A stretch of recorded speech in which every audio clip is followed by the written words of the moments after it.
ਸਤਿ ਸ਼੍ਰੀ ਅਕਾਲ ਦੋਸਤੋ। ਇਗਨਾਈਟਿਡ mind institute ਦੇ ਵਿੱਚ ਤੁਹਾਡਾ ਬਹੁਤ-ਬਹੁਤ ਸਵਾਗਤ ਹੈ। ਜਿਵੇਂ ਕਿ ਤੁਹਾਨੂੰ ਪਤਾ ਹੈ ਕਿ ਇਹ ਲੈਕਚਰ ਜਿਹੜਾ ਹੈ ਆਪਣਾ ਇੰਡੀਅਨ ਪੋਲਿਟੀ ਦਾ ਚੱਲ ਰਿਹਾ ਹੈ। ਪਿੱਛੇ ਵੀ 2 ਲੈਕਚਰ ਰਿਕਾਰਡ ਹੋ ਚੁੱਕੇ ਨੇ ਔਰ ਤੁਹਾਡਾ ਭਰਵਾਂ ਹੁੰਗਾਰਾ ਔਰ ਬੇਪਨਾਹ ਪਿਆਰ ਨੂੰ ਦੇਖਦਿਆਂ ਹੋਇਆਂ ਮੈਨੂੰ ਹੋਰ ਹੌਸਲਾ ਮਿਲਿਆ ਹੈ, ਜਿਸ ਕਰਕੇ ਮੈਂ ਹੋਰ ਵੀ ਚੰਗੀ ਤਰ੍ਹਾਂ ਤਿਆਰੀ ਕਰਕੇ ਜਿਹੜੇ ਅੱਗੇ ਫਰਦਰ ਐਕਟ ਨੇ ਉਹਨਾਂ ਦੀ ਮੈਂ ਇਸ ਵੀਡੀਓ ਦੇ ਵਿੱਚ ਵਿਆਖਿਆ ਕਰਾਂਗਾ।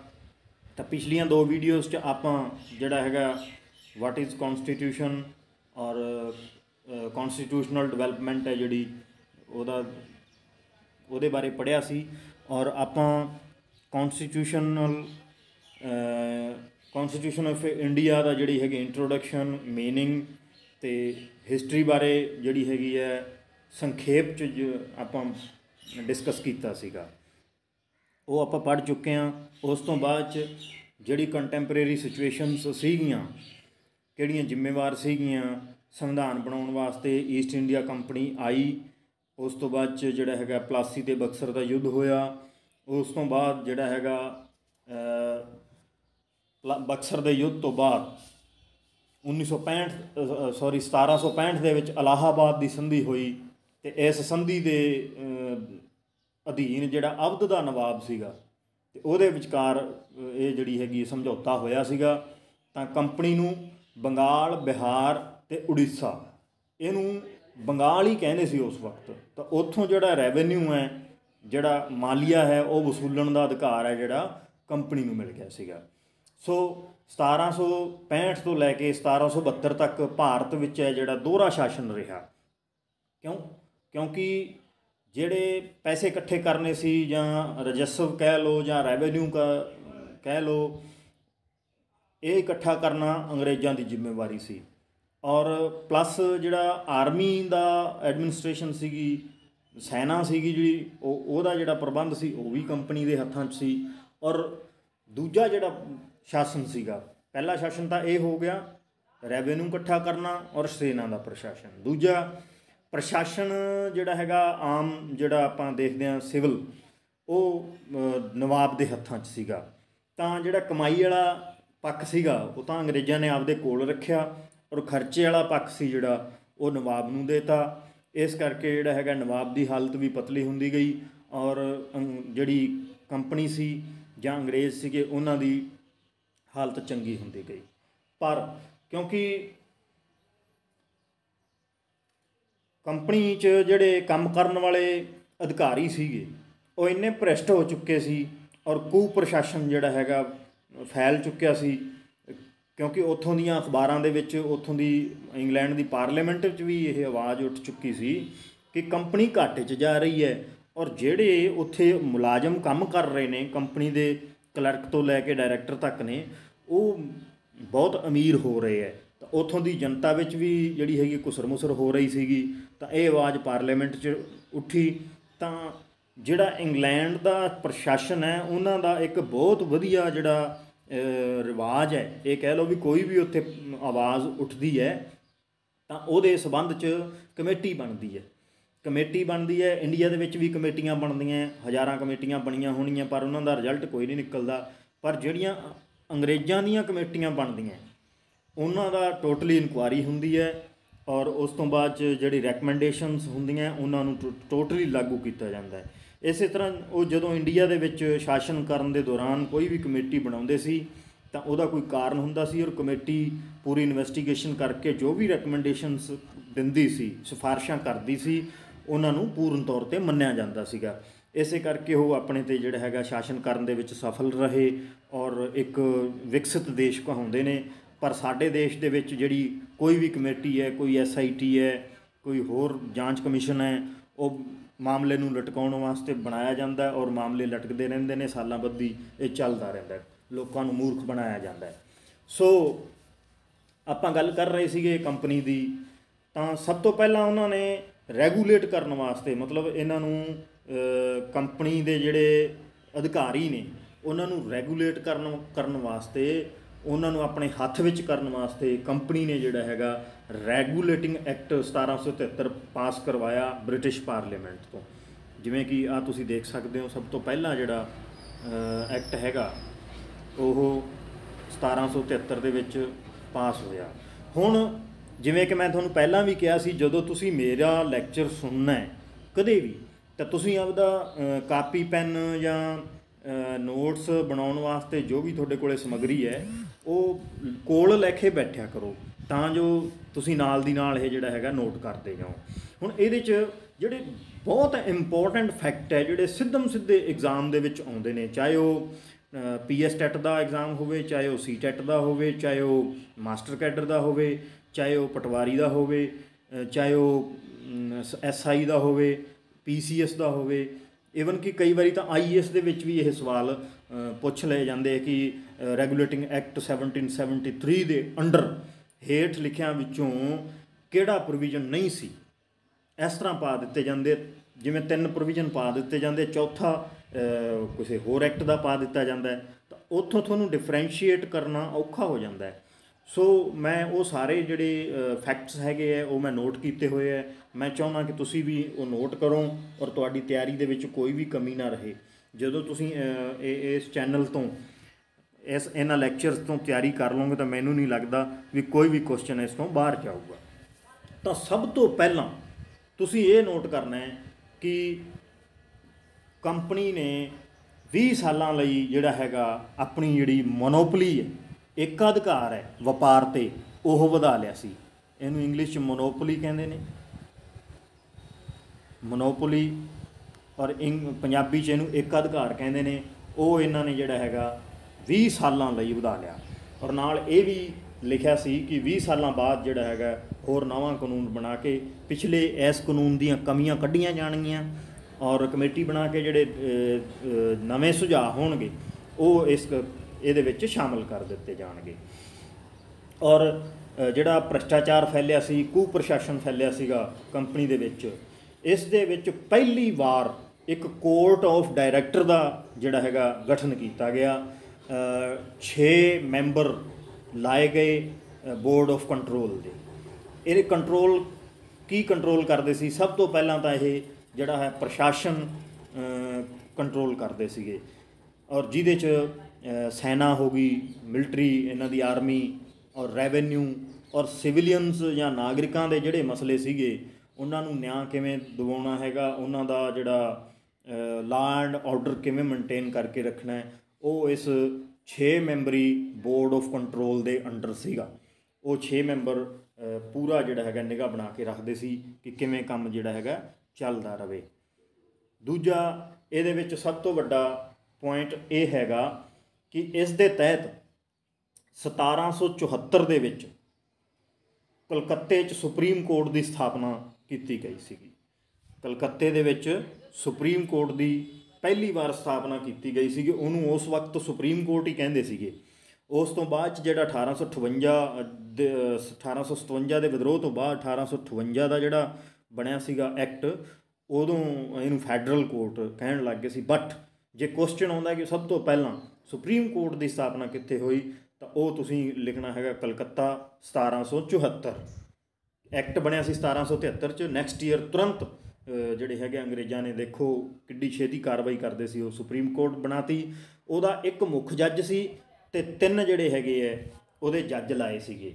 ਔਰ ਜਿਹੜਾ ਮੁੱਖ ਜੱਜ ਸੀ ਉਸ ਵਕਤ ਦਾ, ਉਹਦਾ ਨਾਮ ਲਾਰਡ ਇੰਪੇ, ਚੀਫ ਜਸਟਿਸ ਦਾ ਨਾਮ ਲਾਰਡ ਇੰਪੇ ਸੀਗਾ। ਮੈਂ ਲਿਖ ਦਿੰਦਾ, ਲਾਰਡ ਇੰਪੇ।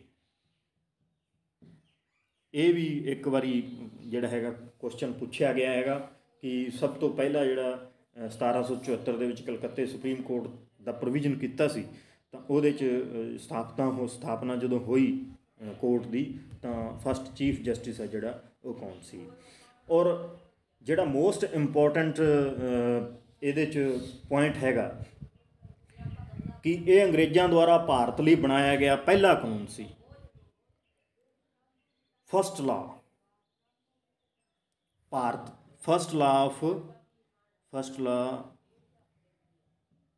For India.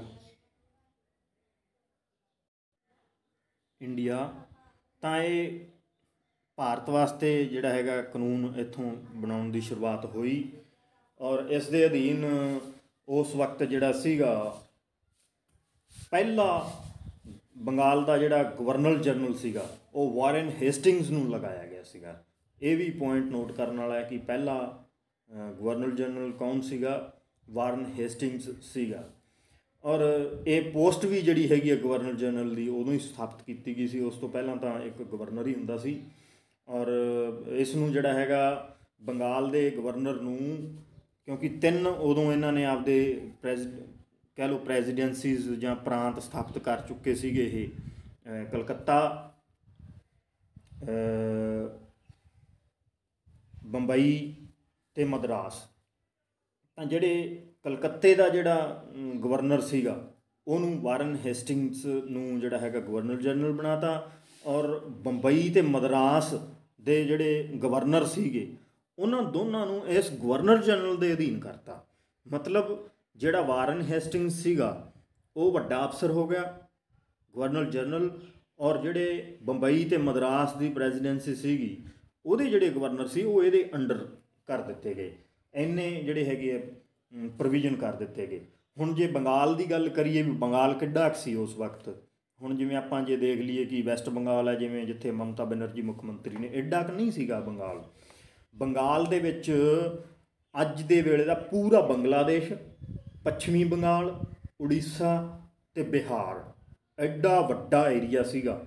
ਇਹ ਤੁਸੀਂ ਨੋਟ ਕਰਨਾ ਹੈ, ਤੁਹਾਨੂੰ ਮਤਲਬ ਕਿ ਆਮ ਸਮਝ ਵਾਸਤੇ ਤੁਸੀਂ ਜਦੋਂ ਨਕਸ਼ੇ ਦੇ ਵਿੱਚ ਦੇਖੋਗੇ ਤਾਂ ਤੁਹਾਨੂੰ ਇਸ ਗੱਲ ਦੀ ਸਮਝ ਆਊਗੀ ਕਿ ਬੰਗਾਲ ਆਪਾਂ ਜਿਹੜਾ ਬੰਗਾਲ ਦੇ ਗੀਤ ਗਾਉਂਦੇ ਹਾਂ ਰੈਗੂਲੇਟਿੰਗ ਐਕਟ 1773 ਦੇ ਵਿੱਚ, ਜਾਂ ਆਜ਼ਾਦੀ ਤੋਂ ਪਹਿਲਾਂ ਦੇ ਜਿਹੜਾ ਭਾਰਤ ਦੇ ਸੰਵਿਧਾਨਕ ਵਿਕਾਸ ਦੇ ਵਿੱਚ ਬੰਗਾਲ ਕੀ ਸੀਗਾ, ਕਿੱਡਾ ਕੁ ਸੀਗਾ।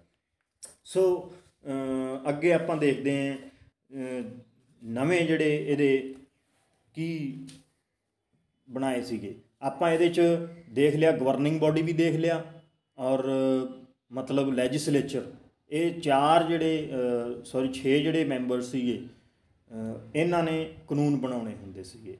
ਔਰ ਉਸ ਤੋਂ ਬਾਅਦ 'ਚ 4 ਕਾਰਜਕਾਰੀ ਪਰਿਸ਼ਦ ਹੋ ਗਈ, 4 ਮੈਂਬਰ ਐਗਜ਼ੈਕਟਿਵ ਜਿਹਨੂੰ ਆਪਾਂ ਕੀ ਕਾਰਜਪਾਲਿਕਾ ਕਹਿੰਦੇ ਹਾਂ, ਉਹ ਇੱਕ ਕੌਂਸਿਲ ਬਣੀ, ਉਹਨਾਂ ਨੇ ਕਾਨੂੰਨ ਇਹ ਲਾਗੂ ਕਰਨੇ ਹੁੰਦੇ ਸੀ। ਔਰ ਕਲਕੱਤਾ ਦੇ ਵਿੱਚ ਜਿਹੜੀ ਸੁਪਰੀਮ ਕੋਰਟ ਦੀ ਸਥਾਪਨਾ ਹੋਈ ਸੀ ਉਹਦੇ 'ਚ ਇੱਕ ਮੁੱਖ ਜੱਜ ਅਤੇ 3 ਜਿਹੜੇ ਹੈਗੇ ਹੈ ਨਾਲ ਜੱਜ ਹੋ ਗਏ।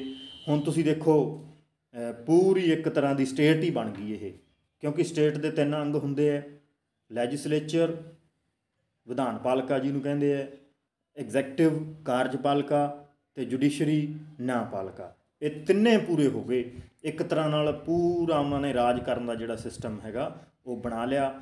ਔਰ ਇੱਕ ਹੋਰ ਵੀ ਉਹਨਾਂ ਨੇ ਬਹੁਤ ਵਧੀਆ ਪ੍ਰੋਵੀਜ਼ਨ ਕੀਤਾ ਕਿ ਕੰਪਨੀ ਦੇ ਜਿਹੜੇ ਅਧਿਕਾਰੀ ਹੋਣਗੇ, ਕੰਪਨੀ ਦੇ ਸੇਵਕ ਕਹਿ ਲਓ, ਅਧਿਕਾਰੀ ਕਹਿ ਲਓ, ਜਾਂ ਕੋਈ ਵੀ ਆਫਿਸਰਸ ਕਹਿ ਲਓ, ਉਹ ਨਿੱਜੀ ਵਪਾਰ ਨਹੀਂ ਕਰ ਸਕਦੇ। ਉਹ ਸਿਰਫ ਕੰਪਨੀ ਦਾ ਕੰਮ ਕਰਨਗੇ ਔਰ ਤਨਖਾਹ ਲੈਣਗੇ। ਜੇ ਕੋਈ ਨਿੱਜੀ ਵਪਾਰ ਕਰਦਾ ਹੈ ਤਾਂ ਉਹਨੂੰ ਜਾਂ ਤਾਂ ਕੰਪਨੀ ਦੀ ਜੋਬ ਛੱਡਣੀ ਪੈਂਦੀ ਸੀ, ਸਿਰਫ ਵਪਾਰੀ ਰਹਿਣਾ ਪੈਂਦਾ ਸੀ, ਔਰ ਜਾਂ ਫਿਰ ਕੰਪਨੀ ਦਾ ਕੰਮ ਕਰਨਾ ਪੈਂਦਾ ਸੀਗਾ। ਔਰ ਇਸ ਤੋਂ ਬਾਅਦ ਬੋਰਡ ਆਫ ਡਾਇਰੈਕਟਰ ਦੀ ਆਪਾਂ ਗੱਲ ਕਰ ਹੀ ਲਈ, ਜਿਹੜੀ ਕਿ ਕੰਪਨੀ ਦੇ ਸੈਨਿਕ ਅਤੇ ਸਿਵਲ ਮਾਮਲਿਆਂ ਦੀ ਰਿਪੋਰਟ ਬ੍ਰਿਟਿਸ਼ ਸਰਕਾਰ ਨੂੰ ਦਿੰਦੀ ਰਹਿੰਦੀ ਸੀਗੀ। ਉਸ ਤੋਂ ਬਾਅਦ 'ਚ ਜੇ ਆਪਾਂ ਗੱਲ ਕਰੀਏ ਪਿਟਸ ਇੰਡੀਆ ਐਕਟ ਦੀ,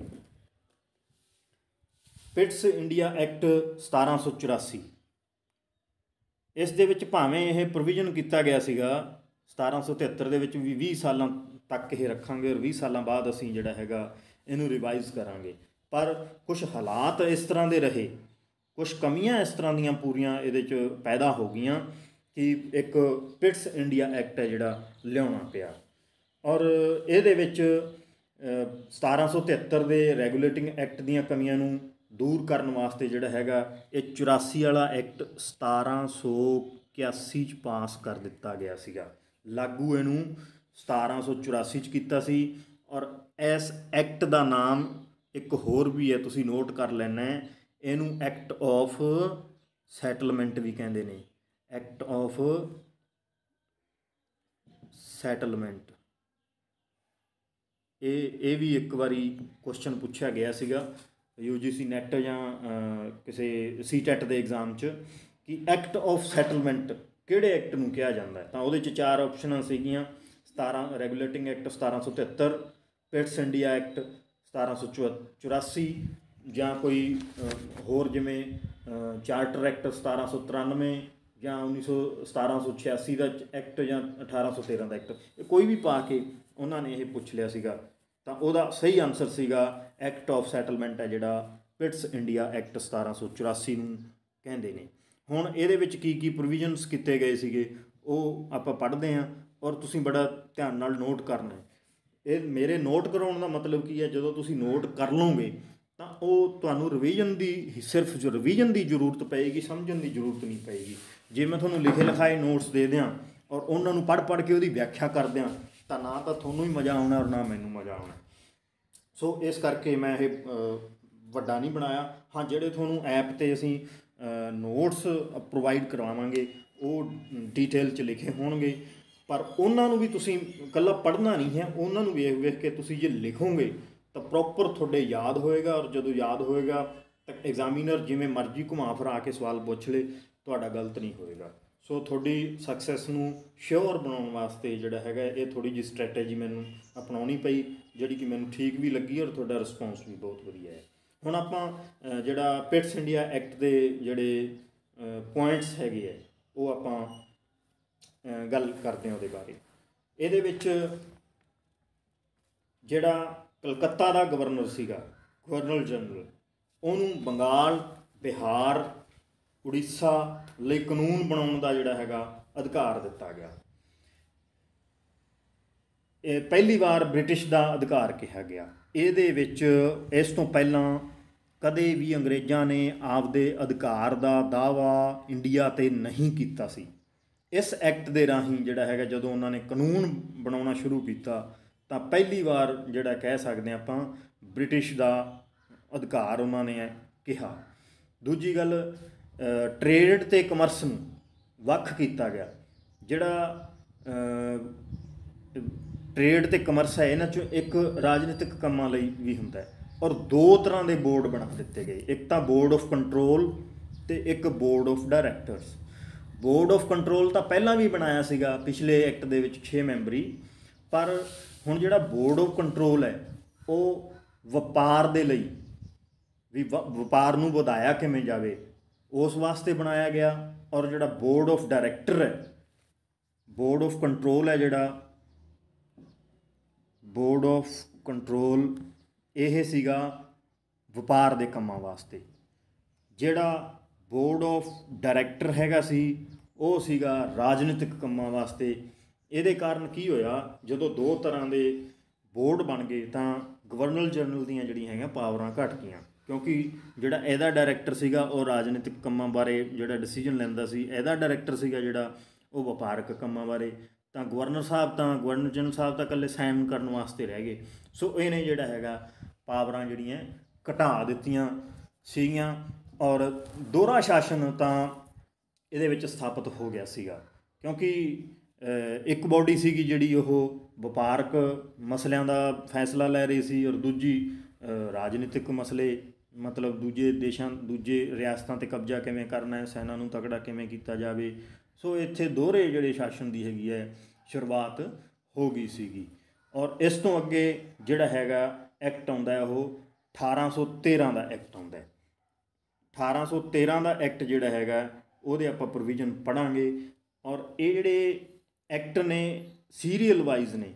ਜੇ ਤੁਸੀਂ ਇਹਨੂੰ ਇੱਕ ਇੱਕ ਕਰਕੇ ਪੜ੍ਹੋ, ਇਸ ਨੂੰ ਤੁਸੀਂ ਪ੍ਰਸ਼ਾਸਨ ਦੀ ਦ੍ਰਿਸ਼ਟੀ ਤੋਂ ਜਾਂ ਅੰਗਰੇਜ਼ਾਂ ਨੇ ਆਪਣੇ 'ਤੇ ਰਾਜ ਕਰਨਾ ਕਿਵੇਂ ਸ਼ੁਰੂ ਕੀਤਾ ਕਾਨੂੰਨਨ, ਕਿਉਂਕਿ ਉਹ ਕਾਨੂੰਨ ਤੋਂ ਬਿਨਾਂ ਕੋਈ ਕੰਮ ਨਹੀਂ ਸੀ ਕਰਦੇ। ਕਾਨੂੰਨ ਹਰੇਕ ਕੰਮ ਜਿਹੜਾ ਹੈਗਾ ਕਾਨੂੰਨ ਬਣਾ ਕੇ ਕਰਦੇ ਸੀ ਤਾਂ ਜੋ ਇੰਟਰਨੈਸ਼ਨਲ ਭਾਈਚਾਰੇ 'ਚ ਉਹਨਾਂ ਨੂੰ ਮਤਲਬ ਕਿ ਕੋਈ ਪ੍ਰੋਬਲਮ ਨਾ ਆਵੇ।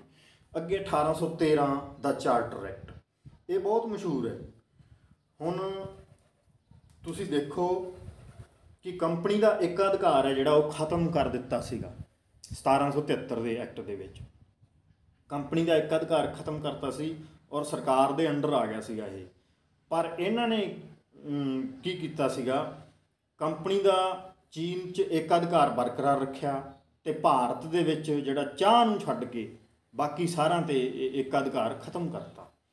ਹੁਣ ਕੀ ਸੀ ਇਹਦਾ, ਜੇ ਆਪਾਂ ਸਿੱਧੇ ਸ਼ਬਦਾਂ 'ਚ ਗੱਲ ਕਰੀਏ ਕਿ ਚੀਨ ਦੇ ਉੱਤੇ ਵੀ ਉਸ ਵਕਤ ਅੰਗਰੇਜ਼ਾਂ ਦਾ ਅਧਿਕਾਰ ਸੀਗਾ। ਚੀਨ ਔਰ ਭਾਰਤ ਦੇ ਵਿੱਚ ਜਿਹੜੇ ਚਾਹ ਦੇ ਬਾਗ ਸੀਗੇ ਉਹਨਾਂ 'ਤੇ ਇਹਨਾਂ ਦੀ ਮਨੋਪਲੀ ਰਹੀ, ਏਕਾਧਿਕਾਰ ਰਿਹਾ, ਬਾਕੀ ਸਾਰਾ ਜਿਹੜਾ ਹੈਗਾ ਬੋਰਡ ਆਫ ਡਾਇਰੈਕਟਰਸ ਵਗੈਰਾ ਦੇ ਅੰਡਰ ਕਰ ਦਿੱਤਾ ਗਿਆ। ਔਰ ਇਸ ਦੇ ਵਿੱਚ 2 ਪੁਆਇੰਟ ਮੈਂ ਤੁਹਾਨੂੰ ਲਿਖਾ ਰਿਹਾ, ਉਹ ਤੁਸੀਂ ਹਰ ਹਾਲਤ ਦੇ ਵਿੱਚ ਨੋਟ ਕਰਨੇ ਹੈ। ਪਹਿਲਾ, ਭਾਰਤ ਵਿੱਚ ਈਸਾਈ ਧਰਮ ਦੇ ਪ੍ਰਚਾਰ ਦੀ ਆਗਿਆ ਮਿਲੀ। ਈਸਾਈ ਮਿਸ਼ਨਰੀਜ਼ ਆਉਣੇ ਸ਼ੁਰੂ ਹੋ ਗਏ। ਉਹਨਾਂ ਨੇ ਚਰਚ ਬਣਾ ਕੇ, ਸਕੂਲ ਬਣਾ ਕੇ, ਐਜੂਕੇਸ਼ਨ ਦੇ ਥਰੂ ਐਜੂਕੇਸ਼ਨ ਦਾ ਲਾਲਚ ਦੇ ਕੇ ਜਾਂ ਹੋਰ ਕਈ ਤਰ੍ਹਾਂ ਦੇ ਲਾਲਚ ਦੇ ਕੇ, ਕਿਉਂਕਿ ਭਾਰਤ ਦੀ ਜਨਤਾ ਗਰੀਬ ਸੀਗੀ, ਬਹੁਤ ਗਰੀਬ ਸੀਗੀ, ਜਿਹੜੀ ਕਿ ਰਾਜਿਆਂ ਨੇ ਕਰਤੀ ਸੀਗੀ, ਤਾਂ ਈਸਾਈ ਧਰਮ ਦੇ ਪ੍ਰਚਾਰ ਦੀ ਆਗਿਆ ਮਿਲ ਗਈ। ਚਾਹੇ ਕਿਵੇਂ ਵੀ ਮਰਜ਼ੀ ਪ੍ਰਚਾਰ ਕਰੋ, ਐਜੂਕੇਸ਼ਨ ਦਾ ਲਾਲਚ ਦਿਓ, ਪੈਸਿਆਂ ਦਾ ਲਾਲਚ ਦਿਓ, ਕੋਈ ਵੀ ਲਾਲਚ ਦਿਓ, ਤੁਸੀਂ ਇਹਨਾਂ ਨੂੰ ਈਸਾਈ ਬਣਾਓ। ਸਿੱਖ ਜਿਹੜੇ ਸੀਗੇ ਈਸਾਈ ਮਿਸ਼ਨਰੀਜ਼, ਉਹਨਾਂ ਦਾ ਇਹ ਕੰਮ ਸੀਗਾ। ਔਰ ਦੂਜਾ ਸਭ ਤੋਂ ਇੰਪੋਰਟੈਂਟ ਕੰਮ, ਐਜੂਕੇਸ਼ਨ ਵਾਸਤੇ ਅੰਗਰੇਜ਼ਾਂ ਨੇ 1 ਲੱਖ ਰੁਪਏ ਦਾ ਬਜਟ ਰੱਖਿਆ।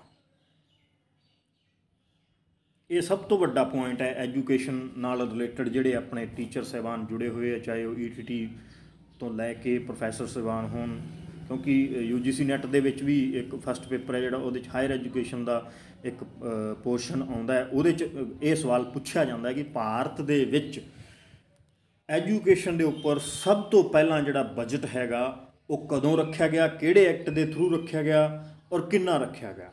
ਤਾਂ ਉਹਦਾ ਜਵਾਬ ਇਹ ਹੈ ਕਿ ਐਜੂਕੇਸ਼ਨ ਲਈ ਜਿਹੜਾ ਹੈਗਾ ਬਜਟ ਚਾਰਟਰ ਐਕਟ 1813 ਦੁਆਰਾ ਰੱਖਿਆ ਗਿਆ ਔਰ 1 ਲੱਖ ਰੁਪਏ ਦਾ ਰੱਖਿਆ ਗਿਆ। ਹਾਲਾਂਕਿ 1 ਲੱਖ ਰੁਪਇਆ ਕੋਈ ਬਹੁਤਾ ਨਹੀਂ ਸੀ, ਭਾਰਤ ਬਹੁਤ ਵੱਡਾ ਸੀਗਾ ਉਸ ਵਕਤ। ਜਿਹੜਾ ਪਾਕਿਸਤਾਨ ਹੈ ਇਹ ਵੀ ਤਾਂ ਭਾਰਤ ਦਾ ਹਿੱਸਾ ਸੀਗਾ, ਉੱਧਰੋਂ ਬਰਮਾ ਜਿਹੜਾ ਉਹ ਵੀ ਭਾਰਤ ਦਾ ਹਿੱਸਾ ਸੀਗਾ, ਕਿੱਡਾ ਵੱਡਾ ਭਾਰਤ ਸੀ। ਪਰ ਫਿਰ ਵੀ ਉਹਨਾਂ ਨੇ ਇੱਕ ਇਨੀਸ਼ੀਏਟਿਵ ਲਿਆ ਕਿ ਜੇ ਅਸੀਂ ਰਾਜ ਕਰਦੇ ਹਾਂ ਤਾਂ ਸਾਡਾ ਹੱਕ ਇੱਥੇ ਜਿਹੜਾ ਹੈਗਾ ਸੋਸ਼ਲ ਵੈਲਫੇਅਰ ਦੇ ਕੰਮਾਂ ਵੱਲ ਵੀ ਸਾਨੂੰ ਧਿਆਨ ਦੇਣਾ ਚਾਹੀਦਾ, ਜਿਹੜਾ ਕਿ ਅੱਜ ਕੱਲ੍ਹ ਦੀਆਂ ਸਰਕਾਰਾਂ ਕਰ ਨਹੀਂ ਰਹੀਆਂ।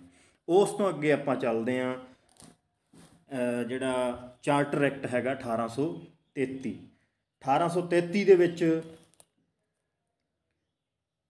ਈਸਟ ਇੰਡੀਆ ਕੰਪਨੀ ਦਾ ਏਕਾਧਿਕਾਰ ਹੈ ਜਿਹੜਾ ਉਹ ਬਿਲਕੁਲ ਖ਼ਤਮ ਕਰ ਦਿੱਤਾ ਗਿਆ ਅਤੇ ਹੋਰ ਕੰਪਨੀਆਂ ਨੂੰ ਵੀ ਆਗਿਆ ਮਿਲ ਗਈ ਕਿ ਤੁਸੀਂ ਜਿਹੜਾ ਹੈਗਾ ਇੱਥੇ ਵਪਾਰ ਕਰ ਸਕਦੇ ਹੋ, ਕੋਈ ਦਿੱਕਤ ਨਹੀਂ ਹੈਗੀ ਹੈ। ਕੰਪਨੀ ਦੇ ਕਾਨੂੰਨ ਦੇ ਅਨੁਸਾਰ ਤੁਸੀਂ ਜਿਹੜਾ ਹੈਗਾ ਵਪਾਰ ਕਰ ਸਕਦੇ ਹੋ। ਔਰ ਬੰਗਾਲ ਦਾ ਜਿਹੜਾ ਗਵਰਨਰ ਜਨਰਲ ਸੀਗਾ, ਸਭ ਤੋਂ ਵੱਡਾ ਪੁਆਇੰਟ ਹੈ, ਬੰਗਾਲ ਦੇ ਗਵਰਨਰ ਜਨਰਲ ਨੂੰ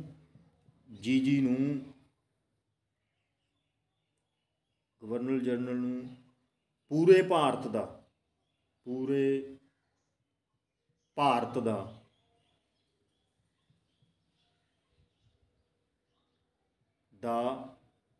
ਗਵਰਨਰ ਜਨਰਲ ਜਿਹੜਾ ਹੈਗਾ ਐਲਾਨ ਦਿੱਤਾ ਗਿਆ। ਔਰ ਉਸ ਵਕਤ ਲਾਰਡ ਵਿਲੀਅਮ ਬੈਂਟਿੰਗ ਸੀਗਾ, ਇਹ ਤੁਸੀਂ ਨੋਟ ਕਰ ਲਓ, ਲਾਰਡ ਵਿਲੀਅਮ ਬੈਂਟਿੰਗ ਜਿਹੜਾ ਸੀਗਾ ਇਹ ਪੂਰੇ ਭਾਰਤ ਦਾ ਜਿਹੜਾ ਹੈਗਾ ਗਵਰਨਰ ਜਨਰਲ ਬਣਿਆ। ਕਹਿਣ ਦਾ ਮਤਲਬ ਕੀ ਹੈ, ਬ੍ਰਿਟਿਸ਼ ਇੰਡੀਆ ਦਾ ਜਿਹੜਾ ਰੂਲ ਸੀਗਾ ਉਹ ਸੈਂਟਰਲਾਈਜ਼ਡ ਹੋ ਗਿਆ, ਕੇਂਦਰੀਕ੍ਰਿਤ ਹੋ ਗਿਆ। ਇੱਕ ਬੰਦੇ ਦੇ ਹੱਥ 'ਚ ਜਿਹੜਾ ਹੈਗਾ ਸਾਰਾ ਭਾਰਤ ਦਾ ਸ਼ਾਸਨ ਆ ਗਿਆ। ਇਹ ਜਿਹੜੇ ਹੈਗੇ ਪਹਿਲੇ ਗਵਰਨਰ ਜਨਰਲ, ਜੇ ਆਪਾਂ ਗੱਲ ਕਰੀਏ ਇੰਡੀਆ ਦੇ, ਤਾਂ ਉਹ ਤਾਂ ਸੀਗੇ ਵਾਰਨ ਹੇਸਟਿੰਗਸ ਬੰਗਾਲ ਦੇ, ਜਦੋਂ ਸਭ ਤੋਂ ਪਹਿਲਾਂ ਇਹ ਪੋਸਟ ਕ੍ਰੀਏਟ ਕੀਤੀ। ਔਰ ਜੇ ਪੂਰੇ ਭਾਰਤ ਦਾ ਪਹਿਲਾ ਗਵਰਨਰ ਜਨਰਲ ਪੁੱਛਿਆ ਜਾਵੇ ਤਾਂ ਉਹ ਜਿਹੜਾ ਹੈਗਾ ਲਾਰਡ ਵਿਲੀਅਮ ਬੈਂਟਿੰਗ ਸੀਗਾ। ਔਰ ਇਸ ਜਿਹੜਾ ਐਕਟ ਦੇ ਦੁਆਰਾ ਜਿਹੜੀ ਬੰਬਈ ਪ੍ਰੈਜ਼ੀਡੈਂਸੀ ਸੀ ਔਰ ਮਦਰਾਸ ਪ੍ਰੈਜ਼ੀਡੈਂਸੀ ਸੀ, ਉਹਨਾਂ ਦੀਆਂ ਜਿਹੜੀਆਂ ਕਾਨੂੰਨ ਬਣਾਉਣ ਦੀਆਂ ਸ਼ਕਤੀਆਂ ਉਹ ਖ਼ਤਮ ਕਰ ਦਿੱਤੀਆਂ ਗਈਆਂ ਸੀ। ਔਰ ਸਾਰੀਆਂ ਇਹ ਸ਼ਕਤੀਆਂ ਜਿਹੜੀਆਂ ਕਾਨੂੰਨ ਬਣਾਉਣ ਦੀਆਂ ਸ਼ਕਤੀਆਂ ਗਵਰਨਰ ਜਨਰਲ ਨੂੰ ਦੇ ਦਿੱਤੀਆਂ ਗਈਆਂ ਸੀਗੀਆਂ। ਸੋ ਇਹ ਪਿਓਰ ਪ੍ਰਸ਼ਾਸਨਿਕ ਸੰਸਥਾ ਦੇ ਰੂਪ ਵਿੱਚ ਜਿਹੜੀ ਹੈਗੀ ਹੈ ਸਾਹਮਣੇ ਆਈ। ਗਵਰਨਰ ਜਨਰਲ ਦੀ ਜਿਹੜੀ ਕਾਉਂਸਿਲ ਸੀਗੀ, ਔਰ ਇਹਨੇ ਇੱਕ ਹੋਰ ਵੀ ਕੰਮ ਕੀਤਾ ਸੀਗਾ ਸਭ ਤੋਂ ਵੱਡਾ, ਕਿ ਭਾਰਤੀ ਕਾਨੂੰਨਾਂ ਨੂੰ ਜਿਹੜਾ ਹੈਗਾ ਇੰਡੀਆ ਦੇ ਵਿੱਚ ਕਾਨੂੰਨ ਜਿਹੜੇ ਬਣੇ ਸੀਗੇ ਉਹ ਪਰੰਪਰਾਵਾਂ 'ਤੇ ਆਧਾਰਿਤ ਸੀਗੇ, ਲਿਖਤੀ ਕਾਨੂੰਨ ਤਾਂ ਹੈ ਨਹੀਂ ਸੀਗੇ। ਤਾਂ ਭਾਰਤੀ ਕਾਨੂੰਨਾਂ ਨੂੰ ਲਿਪੀਬੱਧ ਕਰਨ ਵਾਸਤੇ ਅਤੇ ਉਹਨਾਂ ਨੂੰ ਸੁਧਾਰਨ ਵਾਸਤੇ ਜਿਹੜਾ ਹੈਗਾ ਇੱਕ ਲਾ ਕਮਿਸ਼ਨ ਬਣਾਇਆ ਸੀ, ਜਿਹਦਾ ਚੇਅਰਮੈਨ ਲਾਰਡ ਮੈਕਾਲੇ। ਇਹ ਐਜੂਕੇਸ਼ਨ ਦੇ ਨਾਲ ਰਿਲੇਟਡ ਵੀ ਅੱਗੇ ਆਪਾਂ ਪੜ੍ਹਾਂਗੇ, ਐਜੂਕੇਸ਼ਨ ਨਾਲ ਰਿਲੇਟਡ ਵੀ ਲਾਰਡ ਮੈਕਾਲੇ ਸੀਗਾ। ਔਰ ਜਿਹੜਾ ਲਾ ਕਮਿਸ਼ਨ ਬਣਾਇਆ ਸੀਗਾ ਭਾਰਤੀ ਕਾਨੂੰਨਾਂ ਨੂੰ ਲਿਪੀਬੱਧ ਵੀ, ਉਹਨਾਂ ਨੂੰ ਲਿਖੀਏ ਤਾਂ ਸਹੀ ਵੀ ਇੱਥੇ ਇੰਡੀਆ ਦੇ ਕਾਨੂੰਨ ਕਿਸ ਤਰ੍ਹਾਂ ਦੇ ਹੈਗੇ, ਇੰਡੀਆ ਦੇ ਵਿੱਚ ਅੰਗਰੇਜ਼ਾਂ ਦੇ ਆਉਣ ਤੋਂ ਪਹਿਲਾਂ ਜਿਹੜੇ ਫੈਸਲੇ ਆ ਉਹ ਕਿਸ ਦੇ ਆਧਾਰ 'ਤੇ ਹੁੰਦੇ ਸੀਗੇ, ਉਹਨਾਂ ਨੂੰ ਉਹ ਜਾਣਨਾ ਵੀ ਜ਼ਰੂਰੀ ਸੀ। ਔਰ ਖੁਦ ਦੇ ਵੀ ਉਹ ਕਾਨੂੰਨ ਜਿਹੜੇ ਹੈਗੇ ਆ ਬਣਾ ਰਹੇ ਸੀਗੇ। ਔਰ ਇੱਕ ਹੋਰ ਉਹਨਾਂ ਨੇ ਜਿਹੜਾ ਹੈਗਾ ਬਹੁਤ ਵੱਡਾ ਇੰਪੋਰਟੈਂਟ ਕੰਮ ਕੀਤਾ ਸੀ ਇਸ 1833 ਦੇ ਐਕਟ ਦੇ ਤਹਿਤ, ਕਿ ਉਹਨਾਂ ਨੇ ਭਾਰਤ ਵਿੱਚ ਸਿਵਲ ਸਭਾਵਾਂ ਜਿਹੜੀਆਂ ਹੈਗੀਆਂ ਉਹਨਾਂ ਲਈ ਇੱਕ ਓਪਨ ਕੰਪੀਟੀਸ਼ਨ ਜਿਹੜਾ ਹੈਗਾ, ਕਹਿੰਦੇ ਵੀ ਓਪਨ ਕੰਪੀਟੀਸ਼ਨ ਆਪਾਂ ਕਰਾਵਾਂਗੇ। ਪਰ ਇਹ ਜਿਹੜਾ ਬੋਰਡ ਆਫ ਡਾਇਰੈਕਟਰ ਸੀਗਾ, ਬੋਰਡ ਆਫ ਡਾਇਰੈਕਟਰ ਨੇ ਜਿਹੜਾ ਹੈਗਾ ਇਹਦਾ ਸਖਤ ਵਿਰੋਧ ਕੀਤਾ, ਪਰ ਇਹ ਲਾਗੂ ਨਹੀਂ ਹੋ ਸਕਿਆ। ਸੋ ਆਪਾਂ ਕਹਿ ਸਕਦੇ ਹਾਂ ਕਿ ਇਹ ਵੀ ਕਾਨੂੰਨ ਉਹਨਾਂ ਨੇ ਇੱਕ ਬਹੁਤ ਅੱਛਾ ਬਣਾਇਆ, ਜਿਹਦੇ ਵਿੱਚ ਸੈਂਟਰਲਾਈਜ਼ਡ ਕੀਤਾ ਪਾਵਰ ਨੂੰ। ਔਰ ਲਾਰਡ ਵਿਲੀਅਮ ਬੈਂਟਿੰਗ ਨੂੰ ਬਣਾਇਆ ਗਵਰਨਰ ਜਨਰਲ ਪੂਰੇ ਇੰਡੀਆ ਦਾ। ਔਰ ਗਵਰਨਰ ਜਨਰਲ ਦੀ ਜਿਹੜੀ ਪਰਿਸ਼ਦ ਸੀਗੀ, ਕਾਉਂਸਿਲ ਸੀ, ਉਹਦੇ ਵਿੱਚ 3 ਹੀ ਮੈਂਬਰ ਹੁੰਦੇ ਸੀ। ਇੱਕ ਮੈਂਬਰ ਉਹਨਾਂ ਨੇ ਲਾ ਮੈਂਬਰ ਲਿਆ ਜਿਹੜਾ ਲਾਰਡ ਮੈਕਾਲੇ ਸੀ, ਔਰ ਉਸੇ ਨੂੰ ਹੀ ਲਾ ਕਮਿਸ਼ਨ ਦਾ ਚੇਅਰਮੈਨ ਬਣਾਇਆ ਕਿ ਭਾਰਤ ਦੇ ਜਿਹੜੇ ਪਰੰਪਰਾਵਾਂ ਦੇ ਆਧਾਰ 'ਤੇ, ਰੀਤੀ ਰਿਵਾਜ਼ਾਂ ਦੇ ਆਧਾਰ 'ਤੇ ਕਾਨੂੰਨ ਜਿਹੜੇ ਬਣਾਏ ਹੈ, ਜੋ ਕਿ ਅੱਜ ਵੀ ਚੱਲ ਰਹੇ ਹੈ, ਉਹ ਮਤਲਬ ਕਿ ਇਹਨਾਂ ਨੂੰ ਇਕੱਠਾ ਕੀਤਾ ਜਾਵੇ, ਇਹਨਾਂ ਨੂੰ ਲਿਪੀਬੱਧ ਕੀਤਾ ਜਾਵੇ। ਉਸ ਤੋਂ ਬਾਅਦ 'ਚ ਦੋਸਤੋ ਲਾਸਟ ਜਿਹੜਾ ਚਾਰਟਰ ਐਕਟ ਸੀਗਾ ਉਹ 1853 ਦਾ ਸੀਗਾ। ਜਦੋਂ 1853 ਦਾ ਐਕਟ ਬਣਿਆ ਤਾਂ ਉਹਦੇ ਆਪਾਂ ਇਹ 2-4 ਪ੍ਰੋਵੀਜ਼ਨਸ ਹੈਗੇ ਆ ਉਹ ਕਰ ਲੈਂਦੇ ਹਾਂ। ਇਹਦੇ ਨੂੰ 1857 ਦਾ ਜਿਹੜਾ ਵਿਦਰੋਹ ਹੋ ਗਿਆ ਸੀਗਾ, ਉਹਦੇ ਕੁਛ ਕਾਰਨ ਸੀਗੇ, ਉਹ ਤਾਂ ਹਿਸਟਰੀ 'ਚ ਕਰਾਂਗੇ, ਕਿਉਂਕਿ ਆਪਾਂ ਸੰਵਿਧਾਨ ਦੇ ਨਿਰਮਾਣ ਬਾਰੇ ਪੜ੍ਹ ਰਹੇ ਹਾਂ ਤਾਂ ਛੇਤੀ ਆਪਾਂ ਇਸ ਐਕਟ ਦੀਆਂ ਧਾਰਾਵਾਂ ਪੜ੍ਹ ਲੈਂਦੇ ਹਾਂ। ਤਾਂ ਇਹਦੇ ਦੁਆਰਾ ਕੀ ਕੀਤਾ ਗਿਆ, ਗਵਰਨਰ ਜਨਰਲ ਜਿਹੜਾ ਸੀਗਾ ਉਹਦੀਆਂ ਕਾਨੂੰਨ ਬਣਾਉਣ ਦੀਆਂ ਸ਼ਕਤੀਆਂ ਅਤੇ ਪ੍ਰਸ਼ਾਸਨਿਕ ਜਿਹੜੇ ਕੰਮ ਕਰਨ ਦੀਆਂ ਸ਼ਕਤੀਆਂ ਸੀ ਉਹ ਅੱਡੋ ਅੱਡ ਕਰ ਦਿੱਤੀਆਂ ਗਈਆਂ। ਵਿਧਾਨ ਪਰਿਸ਼ਦ ਸੀ ਜਿਹੜੀ ਗਵਰਨਰ ਜਨਰਲ ਦੀ, ਉਹਦੇ ਵਿੱਚ 6 ਨਵੇਂ ਜਿਹੜੇ ਲੈਜਿਸਲੇਟਿਵ ਕਾਉਂਸਲਰ ਬਣਾ ਦਿੱਤੇ ਗਏ, ਕਿ ਜਿਹੜੇ 6 ਬੰਦੇ ਵਿਚਾਰ ਵਿਮਰਸ਼ ਕਰਕੇ ਕਾਨੂੰਨ ਬਣਾਉਣ ਦਾ ਕੰਮ ਕਰਨਗੇ। 6 ਵਿਅਕਤੀ ਇਹ ਲਾ ਬਣਾਉਣਗੇ ਅਤੇ ਗਵਰਨਰ ਤੋਂ ਸਾਈਨ ਕਰਾ ਕੇ ਲਾਗੂ ਕਰਾਉਣਗੇ। ਔਰ ਭਾਰਤ 'ਚ ਜਿਹੜਾ ਹੈਗਾ ਕਾਨੂੰਨ ਦਾ ਨਿਰਮਾਣ ਜਿਹੜਾ ਹੈ ਇਹ ਗਵਰਨਰ ਜਨਰਲ ਦੇ ਹੱਥ 'ਚੋਂ ਨਿਕਲ ਕੇ ਇਹਨਾਂ 6 ਬੰਦਿਆਂ ਕੋਲ ਚਲਾ ਗਿਆ। ਭਾਵੇਂ ਗਵਰਨਰ ਨੇ ਸਾਈਨ ਕਰਨਾ ਹੀ ਸੀ, ਪਰ ਜੇ ਇਹਨਾਂ ਨੇ ਬਣਾ ਤੇ ਜਿਹੜੇ ਉਹਦੇ 'ਤੇ ਗਵਰਨਰ ਨੂੰ ਸਾਈਨ ਕਰਨੇ ਪੈਣੇ ਸੀਗੇ। ਔਰ ਦੂਜਾ, ਕੰਪਨੀ ਦੇ ਸ਼ਾਸਨ ਨੂੰ ਸਵੀਕਾਰ ਕੀਤਾ ਗਿਆ ਇਹਦੇ 'ਚ, ਪਰ ਕਿਸੇ ਨਿਸ਼ਚਿਤ ਟੈਨਿਓਰ ਬਾਰੇ ਨਹੀਂ ਦੱਸਿਆ ਗਿਆ ਕਿ ਕਿੰਨੇ ਸਮੇਂ ਤੱਕ ਰਹੂਗਾ। ਔਰ ਇਹਦੇ ਵਿੱਚ ਜਿਹੜਾ ਪਿਛਲੇ ਐਕਟ ਦੇ ਵਿੱਚ 33 ਵਾਲੇ ਦੇ ਐਕਟ ਵਿੱਚ ਸਿਵਲ ਸਰਵਿਸਿਜ਼ 'ਤੇ ਰੋਕ ਲੱਗ ਗਈ ਸੀਗੀ, ਜਿਹੜੀ ਬੋਰਡ ਆਫ ਡਾਇਰੈਕਟਰ ਨੇ ਉਹ ਇਸ ਦੇ ਵਿੱਚ ਹਟਾ ਦਿੱਤੀ ਗਈ। ਸਿਵਲ ਸਰਵਿਸਿਜ਼ ਵਾਸਤੇ ਓਪਨ ਕੰਪੀਟੀਸ਼ਨ ਹੈ ਜਿਹੜਾ ਉਹ ਖੋਲ੍ਹ ਦਿੱਤਾ ਗਿਆ। ਔਰ ਐਜੂਕੇਸ਼ਨ ਵਾਸਤੇ ਵੀ ਜਿਹੜੀ ਹੈਗੀ 1854 ਦੇ ਵਿੱਚ 1853 ਤੁਸੀਂ ਦੇਖੋ, ਮੈਂ ਪਹਿਲਾਂ ਵੀ ਕਿਹਾ ਸੀ, ਜਿਹੜੀ ਕਮੇਟੀ ਬਣ ਗਈ ਨਾਲ ਦੀ ਨਾਲ ਉਹ ਮਤਲਬ ਕਿ ਕਾਨੂੰਨ ਡਿਸਕਸ ਹੋਇਆ, ਨਾਲ ਦੀ ਨਾਲ ਕਮੇਟੀ ਬਣਦੀ, ਨਾਲ ਦੀ ਨਾਲ ਉਹਦੀ ਰਿਪੋਰਟ ਆਉਂਦੀ। ਤਾਂ ਐਜੂਕੇਸ਼ਨ ਬਾਰੇ ਇਹਨਾਂ ਨੇ ਬਜਟ ਰੱਖਿਆ, ਨਾਲ ਦੀ ਨਾਲ ਉਹਨਾਂ ਨੇ ਇੱਕ ਕਮੇਟੀ ਬਣਾਈ, ਮੈਕਾਲੇ ਕਮੇਟੀ 1854 ਦੇ ਵਿੱਚ, ਕਿ ਇਹ ਐਜੂਕੇਸ਼ਨ ਦਾ ਜਿਹੜਾ ਬਜਟ ਰੱਖਿਆ ਇਹਨੂੰ ਖਰਚ ਕਿਵੇਂ ਕਰਨਾ, ਐਜੂਕੇਸ਼ਨ ਸਿਸਟਮ ਚਲਾਉਣਾ ਕਿਵੇਂ ਆਪਾਂ। ਸੋ ਨਾਲ ਦੀ ਨਾਲ ਸਿਸਟਮ ਹੋ ਗਿਆ। ਇਸ ਤੋਂ ਬਾਅਦ ਆਪਾਂ ਸਭ ਤੋਂ ਵੱਡਾ ਪੁਆਇੰਟ ਜਿਹੜਾ ਹੈਗਾ ਨੋਟ ਕਰ ਸਕਦੇ ਹਾਂ ਕਿ ਇੰਡੀਆ ਦੇ ਵਿੱਚ ਪਹਿਲੀ ਵਾਰ ਜਾਤੀ, ਧਰਮ, ਮੂਲ ਵੰਸ਼ ਦੇ ਆਧਾਰ 'ਤੇ ਜਿਹੜੀ ਹੈਗੀ ਹੈ ਅੰਗਰੇਜ਼ਾਂ ਨੇ ਰੋਕ ਲਾਤੀ ਸੀ। ਤਾਂ ਆਪਾਂ ਸੰਖੇਪ ਦੇ ਵਿੱਚ ਕਹਿ ਸਕਦੇ ਹਾਂ ਕਿ ਵਿਧਾਨ ਪਰਿਸ਼ਦ ਦੀ ਜਿਹੜੀ ਹੈਗੀ ਹੈ ਸਥਾਪਨਾ ਹੋਈ।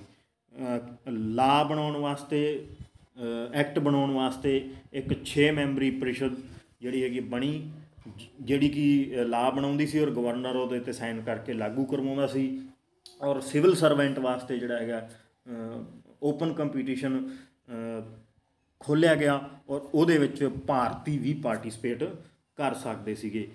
ਸੋ ਇਹ 1853 ਤੱਕ ਆਪਾਂ ਚਲੇ ਗਏ ਹਾਂ ਔਰ 1800 ਉਸ ਤੋਂ ਬਾਅਦ ਵਿਦਰੋਹ ਹੋ ਜਾਂਦਾ ਹੈ। 1858 ਤੋਂ ਬਾਅਦ 1861 ਦਾ, 1892 ਦਾ, 1909 ਵਗੈਰਾ ਦਾ, ਉਹ ਆਪਾਂ ਅਗਲੀ ਵੀਡੀਓ ਦੇ ਵਿੱਚ ਕਰਾਂਗੇ। ਤਾਂ ਤੁਹਾਡੀ ਜਾਣਕਾਰੀ 'ਚ ਮੈਂ ਵਾਧਾ ਕਰਦਾ ਹਾਂ, ਤੁਹਾਨੂੰ ਮੈਂ ਬੇਨਤੀ ਵੀ ਕਰਦਾ ਕਿ ਐਂਡਰੋਇਡ ਐਪ ਜਿਹੜਾ ਹੈਗਾ ਇਹ ਤੁਸੀਂ ਇਗਨਾਈਟਿਡ ਮਾਈਂਡ ਇੰਸਟੀਟਿਊਟ ਦੇ ਨਾਮ ਤੋਂ ਤੁਸੀਂ ਪਲੇ ਸਟੋਰ ਤੋਂ ਜਿਹੜਾ ਹੈਗਾ ਡਾਊਨਲੋਡ ਕਰ ਸਕਦੇ ਹੋ। ਕੁਛ ਦਿਨਾਂ ਬਾਅਦ ਜਿਹੜੇ ਇਹ ਸਾਰੇ ਵੀਡੀਓਜ਼ ਹੈਗੇ ਤੁਹਾਨੂੰ ਐਪ ਤੋਂ ਮਿਲਿਆ ਕਰਨਗੇ। ਔਰ ਜਿਨ੍ਹਾਂ ਕੋਲ ਆਈਫੋਨ ਹੈਗੇ ਆ ਉਹ ਕਲਾਸ ਪਲੱਸ ਤੋਂ ਜਿਹੜਾ ਹੈਗਾ ਡਾਊਨਲੋਡ ਕਰ ਸਕਦੇ ਹੈ।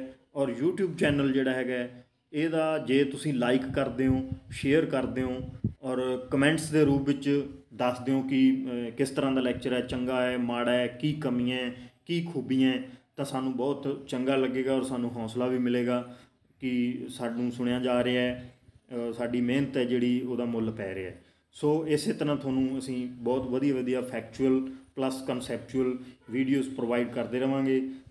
ਤੁਹਾਡਾ ਸਾਰਿਆਂ ਦਾ ਬਹੁਤ ਧੰਨਵਾਦ ਔਰ ਲਾਈਕ, ਸ਼ੇਅਰ ਅਤੇ ਕਮੈਂਟ ਜ਼ਰੂਰ ਕਰਿਓ ਦੋਸਤੋ। ਇਹਨਾਂ ਸ਼ਬਦਾਂ ਦੇ ਨਾਲ ਤੁਹਾਡਾ ਬਹੁਤ ਧੰਨਵਾਦ।